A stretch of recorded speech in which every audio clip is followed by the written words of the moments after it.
کہ فرعون کون ہے؟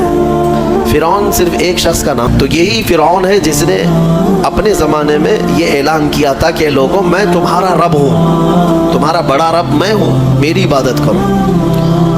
بات تو چل رہی تھی اور لوگوں کو اپنی خدمت پر معمور کرنے کی بجائے اپنی عبادت پر معمور کرتا تھا، ہزاروں لوگ اس کو سجدہ بھی کرتے۔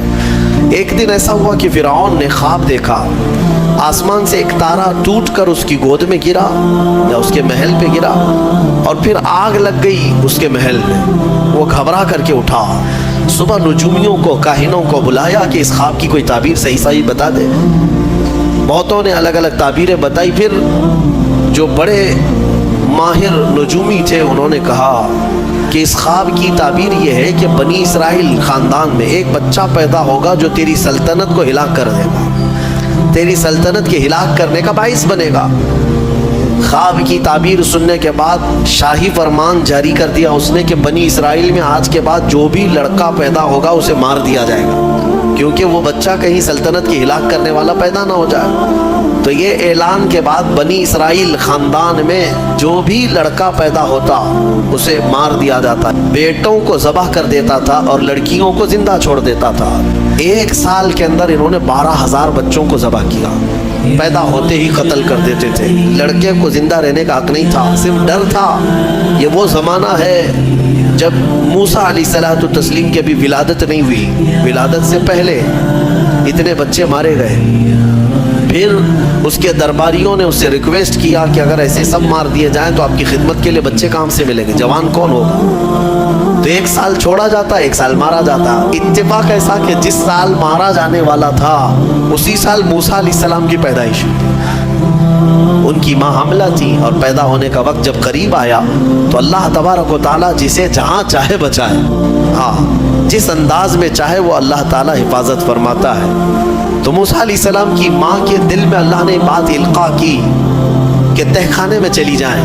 وہ تہ خانے میں گئی، بچے کی ولادت ہوئی، لڑکا پیدا ہوا۔ اب وہ گھبرا گئی کہ یہ سال مارے جانے والا ہے، اور وہ بنی اسرائیل خاندان سے تھی کہ میرا بچہ مارا جائے گا، قتل کر دیا جائے گا۔ تو اللہ تبارک و تعالیٰ نے ان کے دل میں یہ بات القاء کی کہ ایک صندوق لے لو لکڑی کا اور اس میں اس بچے کو ڈال کر دریا میں بہا دو۔ بھلا کوئی ماں کیسے بہائے گی؟ لیکن اللہ تعالیٰ فرماتا ہے وَرَبَطْنَا عَلَىٰ قَلْبِهَا، ہم نے ان کے دل کو مضبوط کر دیا تھا۔ جب اللہ تعالیٰ کسی کے دل کو مضبوط کرتا ہے تو بڑے بڑے کام کر جاتا ہے۔